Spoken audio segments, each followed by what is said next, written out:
Assalamualaikum warahmatullahi wabarakatuh. Diriwayatkan dari Anas bin Malik radhiyallahu anhu bahwa ia berkata, Rasulullah shallallahu alaihi wasallam bersabda, sesungguhnya Allah Ta'ala melihat wajah orang yang sudah tua di pagi hari dan sore hari. Dia berfirman, hai hambaku, usiamu telah tua, kulit tubuhmu telah keriput, rahangmu telah rapuh, ajalmu telah mendekat.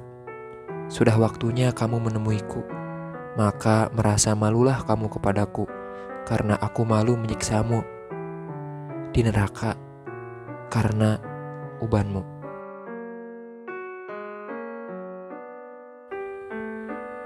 Selamat datang kembali di channel Cahaya Sahabat, channel yang akan membahas seputar kisah-kisah Islami yang mudah-mudahan kita bisa mengambil hikmah dari kisah tersebut.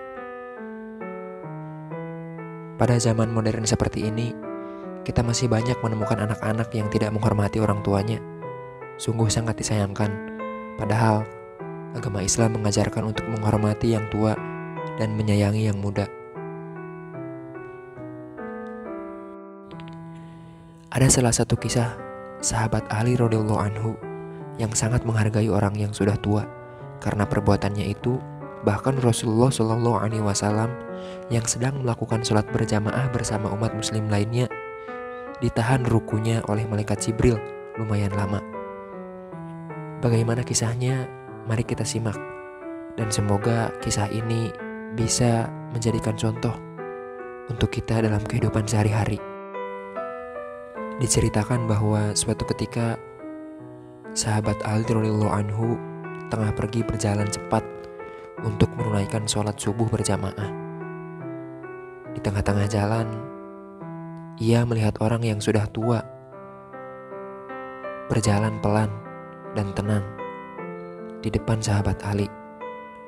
Kemudian sahabat Ali radhiyallahu anhu tidak mau mendahuluinya karena beliau saking memuliakan dan mengagungkan orang tua itu karena ubannya. Sahabat Ali bersabar menanti hingga waktu terbit matahari akan menjelang. Ketika orang tua itu sudah sampai di depan pintu masjid, ia tidak masuk ke dalamnya. Sahabat Ali radhiyallahu anhu mengetahui kalau orang tua itu ternyata adalah orang Nasrani. Setelah itu, beliau segera masuk ke dalam masjid dan melihat Rasulullah Shallallahu Alaihi Wasallam sedang ruku. Kemudian Rasulullah Shallallahu Alaihi Wasallam memperlama rukunya seukuran waktu melakukan 2 ruku, hingga akhirnya Ali radhiyallahu anhu pun mendapati rukunya. Setelah selesai sholat, Sayyidina Ali bertanya kepada Rasulullah Shallallahu Alaihi Wasallam, wahai Rasulullah, mengapa Anda tadi memperlama ruku? Padahal Anda biasanya tidak seperti itu, tanya Ali. Rasulullah Shallallahu Alaihi Wasallam menjawab, ketika aku ruku dan membaca Subhana Rabbiyal A'udhimi sebagaimana bacaan rutinku, kemudian aku hendak bangun dari ruku, tiba-tiba malaikat Jibril datang dan meletakkan sayapnya di atas punggungku dan menahannya lama. Ketika Jibril telah mengangkat sayapnya, maka aku pun bangun dari rukuku. Kemudian orang-orang bertanya, mengapa Anda memperlama ruku? Rasulullah Shallallahu Alaihi Wasallam menjawab, aku tidak mempertanyakan kepada Jibril tentang mengapa ia menahanku. Kemudian Jibril datang dan berkata, wahai Muhammad, sesungguhnya Ali tengah dalam kondisi tergesa-gesa untuk pergi berjamaah. Hanya saja di tengah jalan, ia melihat orang tua Nasrani yang berjalan pelan di depannya. Sedangkan ia sendiri tidak tahu kalau orang tua itu adalah orang Nasrani. Ia pun tidak mau mendahuluinya demi memuliakan orang tua itu karena ubannya.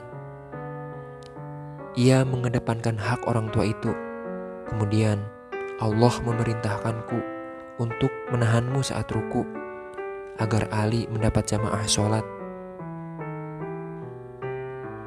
Ini bukanlah hal yang aneh. Yang lebih anehnya adalah Allah memerintahkan Mikail menahan matahari agar tidak terbit terlebih dahulu demi Ali. Cerita tersebut menunjukkan betapa tingginya derajat atau keutamaan memuliakan orang yang sudah tua. Padahal orang tua itu adalah orang Nasrani.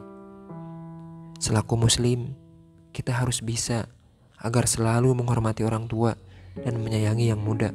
Kemanapun kita pergi, dimanapun kita berada, dan kapanpun itu, kita harus selalu menghormati orang tua.